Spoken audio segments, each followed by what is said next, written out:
yan. Kahit na tagal na natin dito sa Canada. Samahan nyo kami. Bye! Yan. So, pupunta tayo sa Quebec, mga ka-Frasers. Today is Good Friday. April 18. 7 hours drive from Mountain. And today is Good Friday. Yun nga. Punta kami Quebec kasi magbibisita iglesia kami. I-visit kami ng mga churches doon. At saka, at the same time, mamasyal. Okay? Samahan nyo kami mga Frasers. Explore natin na ang Quebec City. Pupunta tayo sa Old Quebec. Yan. So, pupunta rin tayo sa mga malls. Malls talaga. At pupuntahan din natin ang plano talaga namin is pupunta kami ng aquarium. Pupunta kami ng mga malls. Tsaka pupunta kami doon sa Old Quebec. Doon sa Dufferin, yung sa may Frontenac Hotel. Yan. Excited na kayo. Excited na kami. Samahan nyo kami ha. See you later.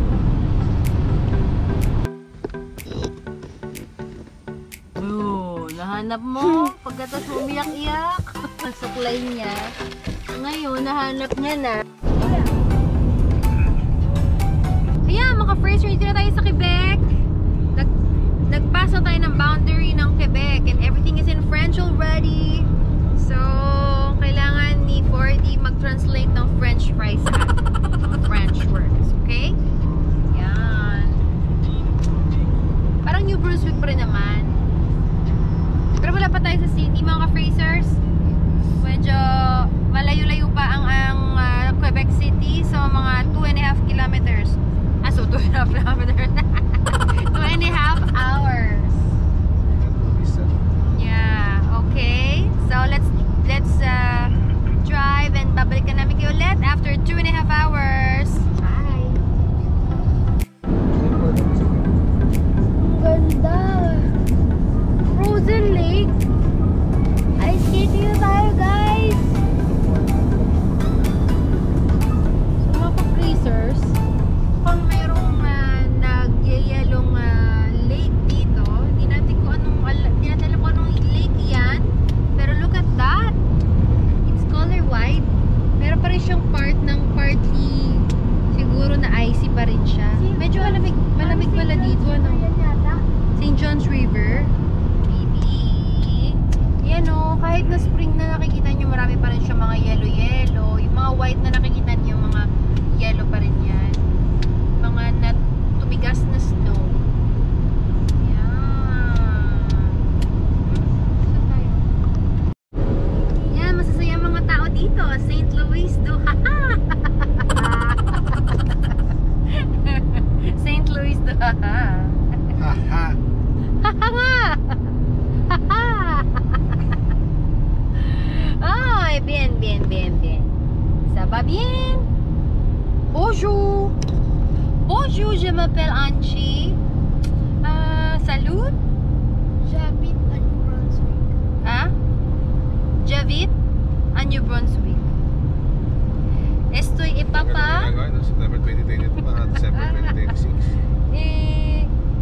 You to papa to garçon. Ambot. Trabo. Meron daw work. O, diba? We're going to St. Louis. Haha!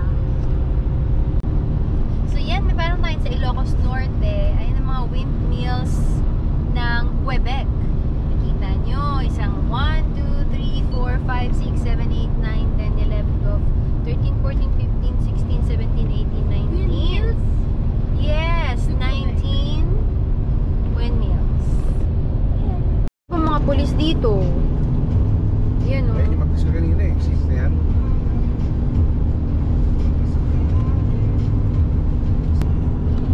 Siyempre, ako ang taga-refill. Ano yan? High five? Hindi high five yan. Pampagising ng driver. Ding dong. Merge daw. Merging. So ito ang ating unang church na pinuntahan ngayon, ang St. Eugene, dito sa Santo Lamantin, Quebec. Halika. Hindi ko alam kung pwede pumasok sa loob eh. Sarado. Doon lang sa Sanjin Cafe. Ano yan? Hindi ko mali. Tingnan mo yung aso dito, mga talented nagda-drive. Yan oh. Ang lamig. Ang lamig ano, mga ka-frasers. Ang cute ng aso nagda-drive.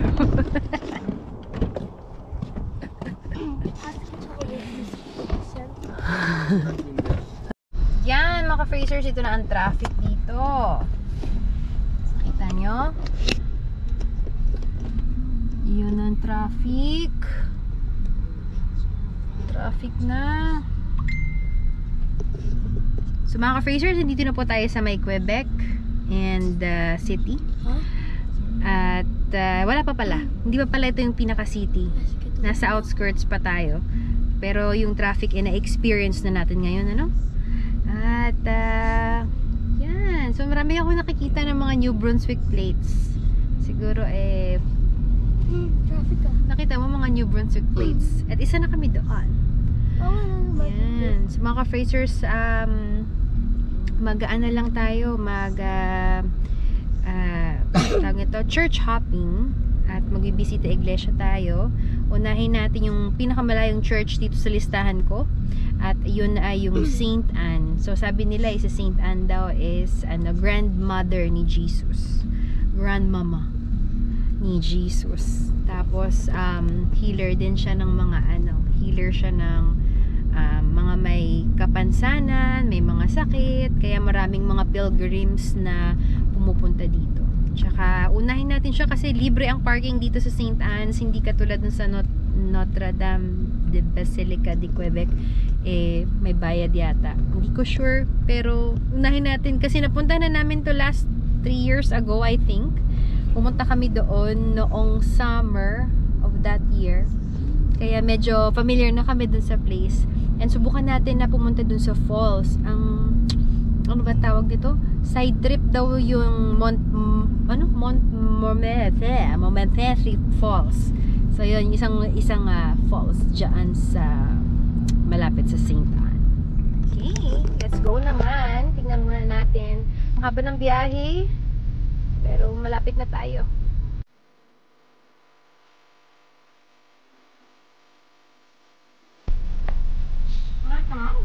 Hi, mobile order. What's the order? Mobile order. It's the RW47. For NG? Yes, Yeah. that's correct. That's good for order? Yep, that's correct. Can you go to the first window? Okay, thank you. Mercy. Di siya nag-France eh. Dapat ganito. Salut, commande mobile pour Angie code RW47. Dahan-dahan na gano'n.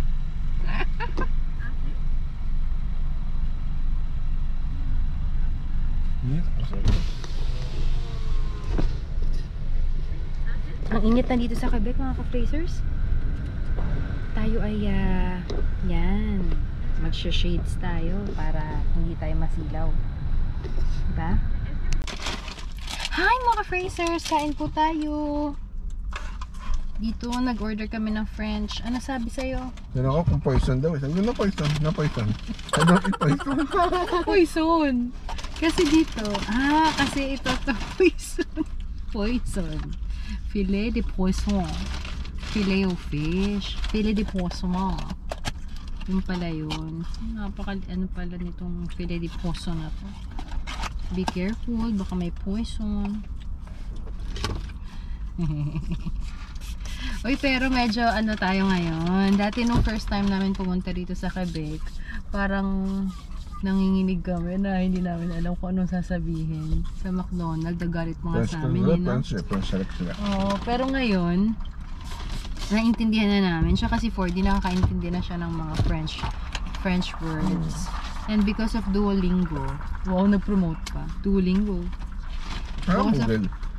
Duolingo din, parang natututunan mo din siya. Tapos gumawa din kami ng courses ni 4D sa sa Udemy, yung simple conversation. Noon, kasi nakalimutan ko na, without practice, ang French hindi yung mapa-perfect. Kailangan everyday yung kausap mo Pero in kasi at French. least marunong akong matindi kasi kailangan talaga dito sa Canada. Oo, Kung naintindihan. magkano kayo. Naintindihan mo, sabi nga ni June, ano sabi mo, may kung meron kang ibibigay na comment sa ating mga ka-phrasers. Sabi ng mentor ko, just Ano say, sabi? je ne sais pas. Je ne sais pas. Ano yung sabi nun? I don't know. Sino mante mo? Si Peter. Kasi trabaho niya dati. Ingat. Pero at least malaman mo yung mga basic. Okay na yan. Lalo kung ang punta nyo ay dito sa Quebec o kaya Montreal. Yeah. Sabi nila, although kasi bilingual lang New Brunswick, hindi kami masyado nagpe-French, pero medyo na-expose kami sa French. Makakatagpo kasi resident manager kami. May Oo. French at French talaga. Daddy, Kaya Yeah. mga matatanda. yung sa katabi ng dada naman, dyan din ang M&M food market. Oo nga. Ano? Ang gusto lang daw parang parang sign of respect na mag-French ka din as much as you can. Para ano din sila na nag-adapt siya sa culture. Which is true.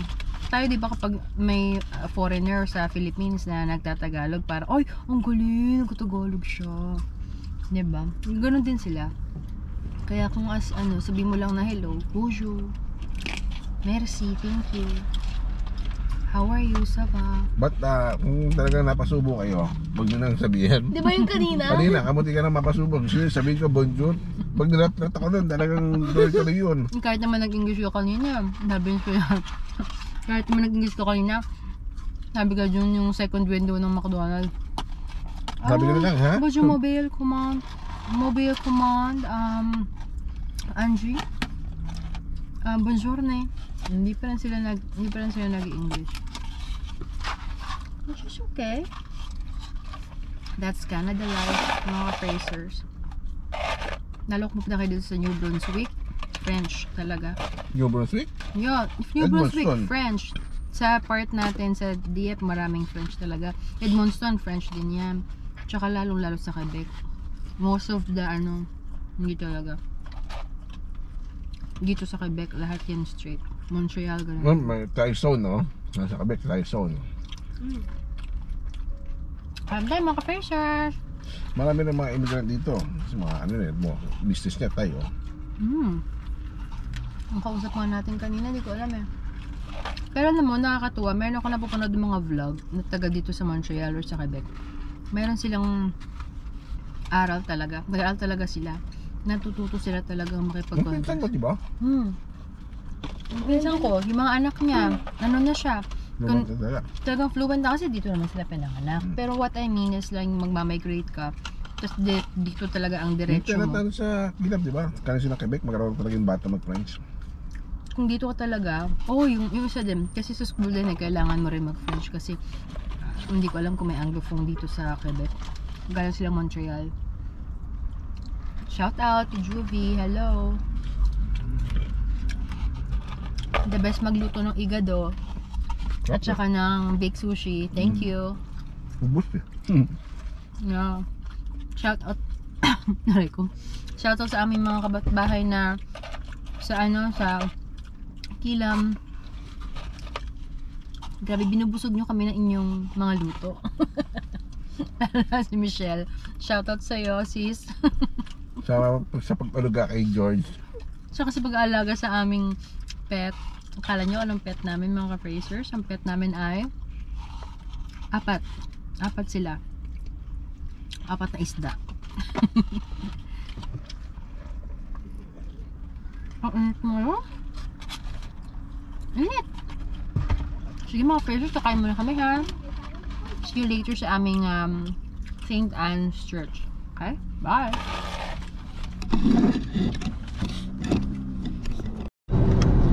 Mga ka-phrasers, tapos tayo kumain. Punta na tayo kay St. Anne ngayon at medyo mainit na dito.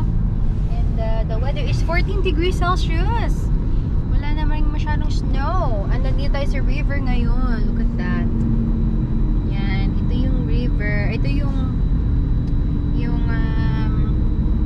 bridge going to the city. We'll go to the city now. Boulevard Champlain Avenue de Hotels. Wow. Wow. Meron tayong singer. Tingnan natin itong bridge na ito. Ito yung bridge. Actually, may isa pa daw way eh. Pwede kang sumakay yung ferry doon sa may Quebec. Kaso lang hindi na tayo gaganon kasi may sasakyan tayo eh. Siguro kung... Wow. Golden Rusted Bridge. Golden Rusted Bridge. Where? There it is. Golden Rusted Bridge. Yan. Ah, it's working pa, no? Yung bridge. Working pa. Oh, may tao eh. Hindi, yung tao. Ay, may van ako nakakita. Yun mga Fraser, yan ang station ng Tacloban. So medyo malamig. Doon magsisimula. Lalakarin yan. Yung pataas na pataas. So, simbahan ng malaking simbahan.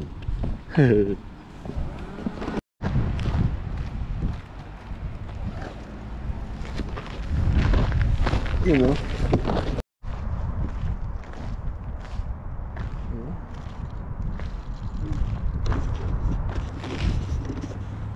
Simbahan ito, oh.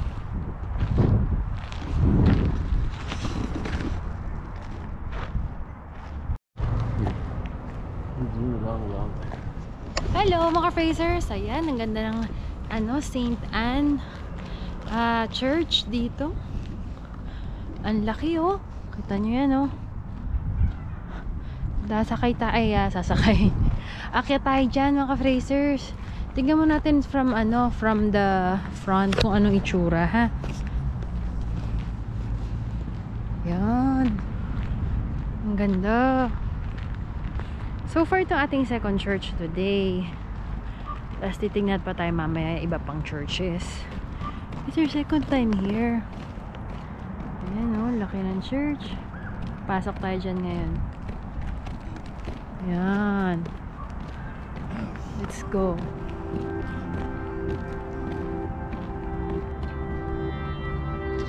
Ito mga freezer, so papasok tayo sa loob. Tignan natin yung loob ng church. Wow. The door is so big. Like,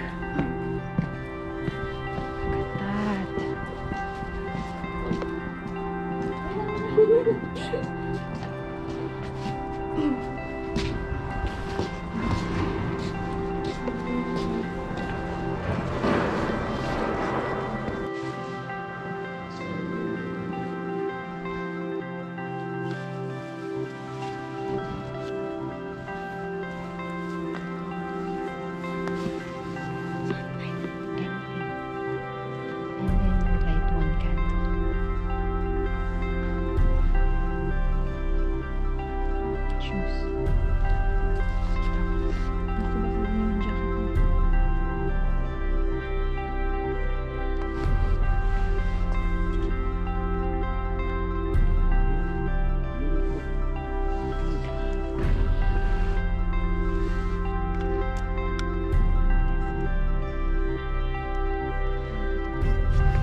Fraser, mag-station of Tacloban tayo. Real life station of Tacloban. Ano sa taas? Secret retreat ng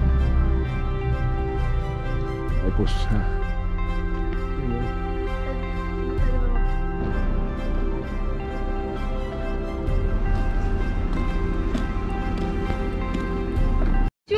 Gaba kami hanggang doon.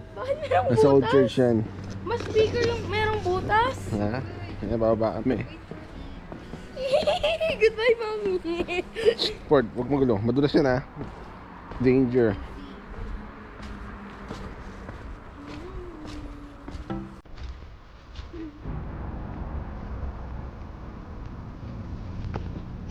Siguro parang mga bahay-bahay na. Ayun mga Fraser. Thank you.